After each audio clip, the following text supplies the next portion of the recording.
강원국의 글쓰기. 강원국 지음.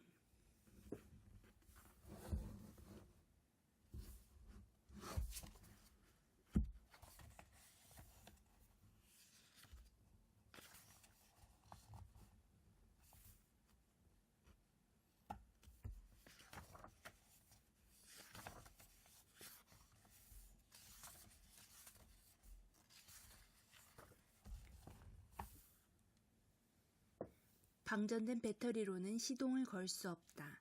문제는 욕심이다. 대학 입력 학력고사 2교시 수학시간 1번부터 5번까지 한 문제도 못 풀었다. 풀긴 풀었는데 나온 답이 사지선다형 보기에 없으니 답안지에 마킹할 수가 없다. 식은땀이 나고 가슴만 쿵쾅쿵쾅 뛰었다. 머릿속이 하얘지고 공식이 하나도 생각나지 않았다. 더 앉아있어봤자 승산이 없을 것 같아 그냥 나가려고 답안지를 찍어서 메웠다. 채우고 나니 희한하게 마음이 편해졌다. 수험장을 나가지 않고 풀만한 문제를 찾아봤다. 믿져야 본전이란 생각으로 한 문제씩 풀어나갔다. 오답에 마킹해 놓은 답안지를 하나씩 고칠 때마다 희열이 느껴졌다. 글도 이렇게 써야 한다. 일단 써놓고 하나씩 고쳐나가야 한다. 100점 맞겠다는 욕심으로 1번부터 푸는 것은 첫 문장부터 완벽하게 글을 쓰려는 마음과 같다. 그러면 부담만 커지고 신이 나지 않는다. 일단 찍어놓고 0점에서 시작해 조금씩 점수를 더해 나가는 것은 재미가 있다. 명문장을 쓰겠다는 욕심으로 첫 문장부터 비장하게 달려들기보다는 허접하게라도 하나 써놓고 그것을 고치는 것이 심적 부담이 덜하다. 비록 허름하지만 여차하면 내놓을 수 있는 글이 하나 있으니 마음이 편하다. 글 쓸 때 욕심을 제어하기가 쉽지 않다. 우선 자료에 관한 욕심이다.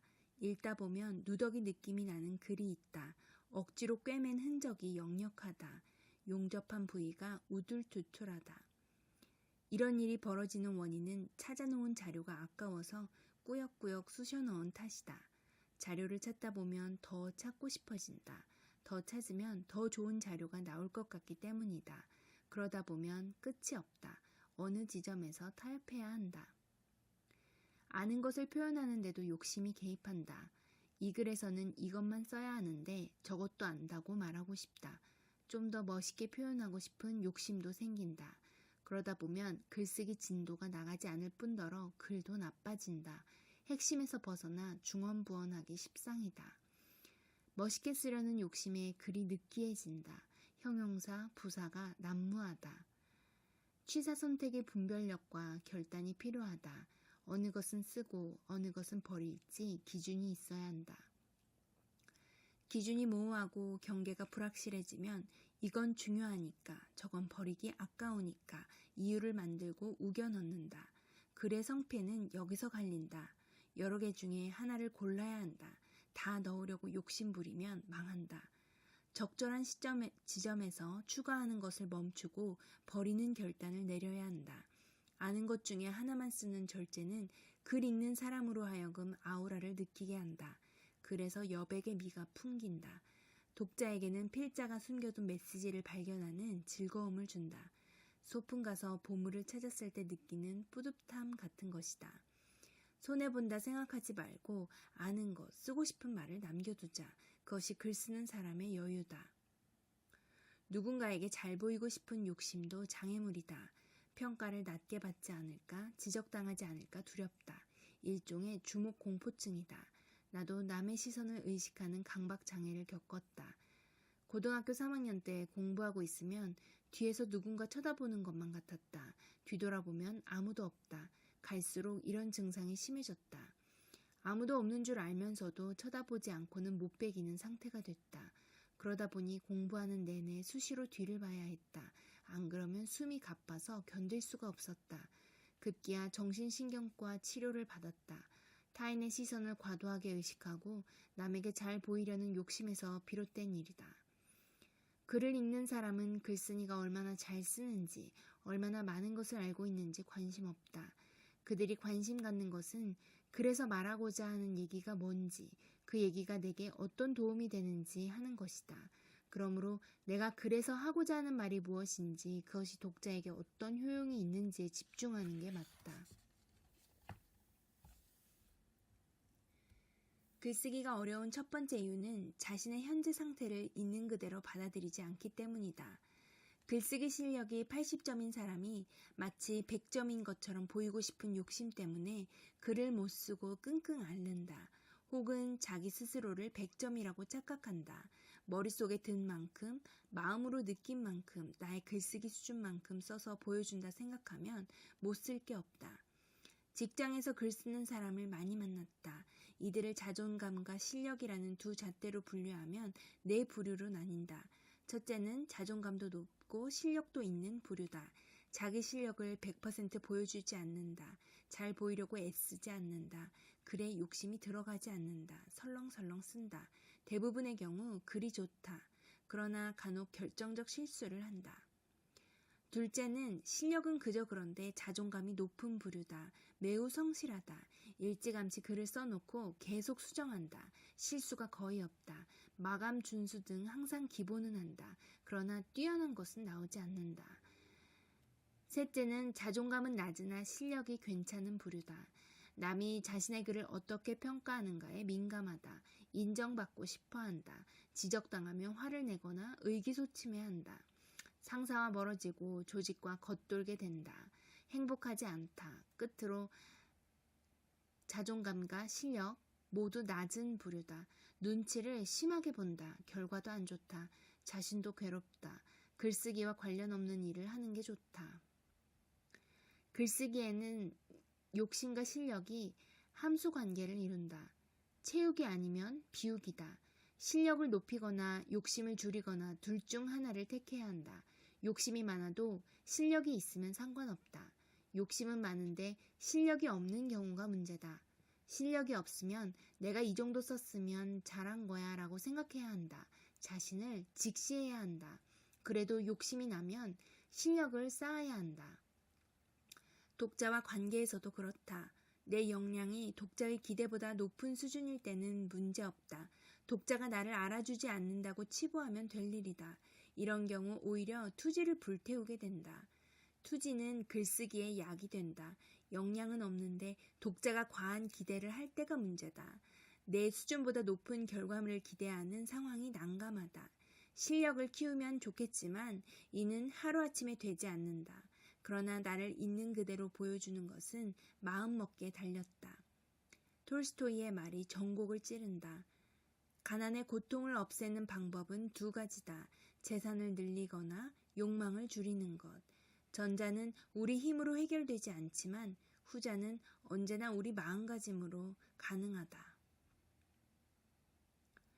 글쓰기가 어려운 두 번째 이유는 여러 가지를 다 잘하고 싶기 때문이다. 나는 글을 쓸 때 주제 하나에 집중한다. 하고자 하는 말을 어떻게 잘 전달할 것인지에 몰두한다. 감동, 재미, 논리 이런 것은 그 다음 문제다. 여력이 있을 때 신경 써도 늦지 않다. 오직 내가 전하고자 하는 메시지만 생각한다. 하나의 주제에 몰입한다. 하나에만 집중하면 욕심이 사라진다. 주제가 실종되는 경우도 욕심이 앞설 때다. 찾아놓은 자료에 멋있는 표현과 좋은 내용을 많이 우겨 넣을 때 모호함을 심오함으로 착각해서 관념적, 피상적으로 흐를 때 잘 써보려는 욕심에 수사법과 수식어를 과하게 쓸 때 애초 생각했던 길을 잃고 미로를 헤맨다. 글은 한정식이 아니라 일품 요리로 써야 한다. 백화점이 아니라 전문점이 돼야 한다. 주제 혹은 논지와 관련 없는 내용은 가차없이 버린다. 그러면 단순해진다. 하나의 생각에서 출발하여 그것과 관련 있는 내용만 덧붙이는 방법도 있다. 곁가지를 뻗지 않는 것이 핵심이다. 무엇보다 아는 체 하고 싶은 욕심을 자제할 필요가 있다. 싸이의 노래 강남스타일은 단순 방법의 미니멀리즘으로 성공한 경우다. 글쓰기도 미니멀리즘을 지향할 수 있다. 단문으로 쓴다. 복문, 포유문, 중문을 지향한다. 수사적인 기교를 부리지 않는다. 수사법 사용을 절제한다.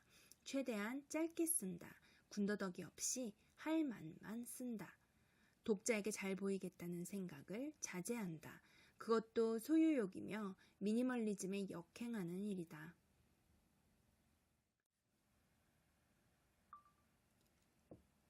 글쓰기가 어려운 세 번째 이유는 말과 달리 글에는 시간을 들여야 하기 때문이다. 말과 글은 한 몸이다. 어휘력과 논리력 등 요구하는 역량이 같다. 결정적 차이는 시간의 문제다. 말은 곧장하고 글은 시간이 주어진다. 글을 쓸 때는 시간을 들여야 하기 때문에 욕심을 부린다. 잘 쓰려고 한다. 그래서 어렵다. 말은 욕심낼 여지가 없다. 준비 없이 즉각적으로 한다. 그러다 보니 수식이 붙을 틈이 없다. 물에 빠지면 사람 살려, 도둑이 들어오면 도둑이야 라고 말한다.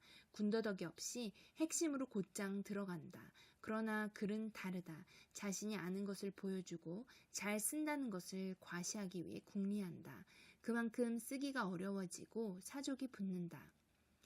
글을 말하는 것처럼 쓰는 방법이 있다. 시간을 정해놓고 쓰는 것이다. 일부러 시간을 짧게 잡고 그때까지는 하늘이 두 쪽 나도 마친다는 생각으로 쓴다. 그러면 글이 좋아지기도 한다. 야구선수가 방망이를 짧게 잡고 출루만 하겠다고 마음먹었을 때 잘 칠 수 있는 것처럼 시간이 남으면 뱀 다리까지 그리게 된다. 촉박하게 쓰는 것과 함께 분량을 제한하는 것도 방법이다. 분량을 200자 원고지 한 매로 한정해놓고 써보라. 무거운 모래주머니를 발목에 달고 달리는 기분이랄까? 답답하다. 200자가 그렇게 짧은지 새삼 실감하게 된다. 평소엔 그렇게 부담스럽던 만주벌판 같던 분량이 그립다. 마음껏 쓸 수 있다는 것은 얼마나 고마운 일인가. 그럴 수만 있다면 훨훨 날 것 같다. 욕심은 천성이다. 가만 놔두면 바로 하기 때문에 잘 다스려야 한다. 어떻게 욕심을 다스릴 수 있을까? 이번이 마지막이 아니다 라고 생각한다. 실제로 그렇다. 기회는 얼마든지 있다. 굳이 이번에 다 쏟아부을 이유가 없다. 과거에는 글을 쓰다가 주제에서 벗어난 내용이 있으면 버리는 게 아까워서 어떻게든 우겨 넣었다. 하지만 이젠 조급하게 생각하지 않는다. 메모해뒀다가 다음에 쓰자고 생각한다. 글 쓰는 과정은 내 머릿속 어느 한 구석에 있을지 모를 쓸거리를 뒤지는 시간이다. 있는 것을 못 찾았다면 나중에 써먹으면 된다. 보여줄 기회는 한 번만 있는 게 아니니까. 나중에 고치면 된다고 생각한다. 처음에는 아는 만큼, 쓸 수 있는 만큼만 쓴다. 토해 놓는다는 심정으로 쓰면 금세 쓸 수 있다. 일단 뭐라도 쓰는 것은 나중에 고치기 위해서다. 잘 쓰겠다는 욕심을 버리고 고칠 것을 마련한다는 생각으로 일단 써야 한다. 가장 좋지 않은 것은 독자를 완전히 감동시켜 버리겠다는 욕심과 불퇴전의 각오로 첫 문장부터 죽기 살기로 매달리는 것이다. 남겨둬야 다음이 있다고 생각한다. 글쓰기에는 에너지가 필요하다. 글은 한 번 쓰고 말 게 아니다. 쓸 수 있다고 다 써버리면 회복 불능 상태가 될 수 있다. 배터리가 방전되면 아예 시동이 걸리지 않는다. 어느 작가는 글감이 차고 넘치는 순간에 글쓰기를 중단하기도 한다. 다음날 또 쓰기 위해서. 욕심나는 지점보다 더 높이 올라가서 보는 것도 방법이다. 상사에게 잘 보이고 싶은 욕심이 들면 그보다 더 윗사람의 높이에서 글을 써보라. 그래도 상사에게 잘 보이고 싶은 욕심이 드는지. 반대로 바닥까지 내려가 쓰는 것도 욕심을 다스리는 방법이다. 내가 지금 글을 쓸 수 있다는 것만으로도 얼마나 다행이고 감사한 일인가. 내일이라도 이 조직을 떠날 수 있는데 떠나면서 욕심부린 내가 얼마나 우습겠는가. 그럼에도 글을 잘 쓰고 싶은 마음은 잘못된 게 아니다. 그런 생각이 없으면 잘 쓸 수 없다. 잘 쓰고 싶은 마음이나 욕구는 욕심과 다르다. 사람은 누구나 표현 욕구를 갖고 있다. 인정받길 원한다. 글로 영향력을 행사하고 싶은 욕구도 있다. 그런 욕구는 많을수록 좋다. 문제는 과대 포장하고 싶은 욕심이다. 100번은 써야 제대로 쓸 수 있는데 50번만 쓰고도 글을 잘 쓰고 싶어 하는 것. 그것은 욕심이다. 10번은 고쳐야 제대로 글이 되는데 5번만 고치고도 제대로 안 고쳐졌다 푸념하는 것도 욕심이다. 심지어 글을 써보지도 않고 글이 안 써진다고 하는 사람도 있다. 이 또한 할 일은 다 하지 않고 다 한 것처럼 보이려는 욕심이다. 욕심낼 자격부터 갖추는 게 먼저다. 참여정부 3년차 때 한계점에 봉착했다. 내가 아는 내 수준은 70점도 안 됐다. 대통령 연설 비서관으로서 90점 이상의 실력이 필요했다. 나는 그렇게 보여야 했다. 언제 들킬지 몰라 전전긍긍했다. 밤샘하며 몸으로 때웠다. 이러다 죽을 수도 있겠다는 공포감이 들었다. 모든 욕심을 내려놓고 대통령께 사의를 표했다. 끝내 그만두진 못했지만 그 이전과 이유는 달랐다. 청와대를 떠나기로 마음먹은 그때가 바닥이었다. 바닥에 발이 닿는 순간 오를 일밖에 없었다. 내 글에 관한 평이 좋지 않아도 괴롭지 않았다. 잘 보이려고 아등바등하지 않았다. 잘 써서 칭찬받겠다는 욕심도 없었다. 그저 묵묵히 썼다.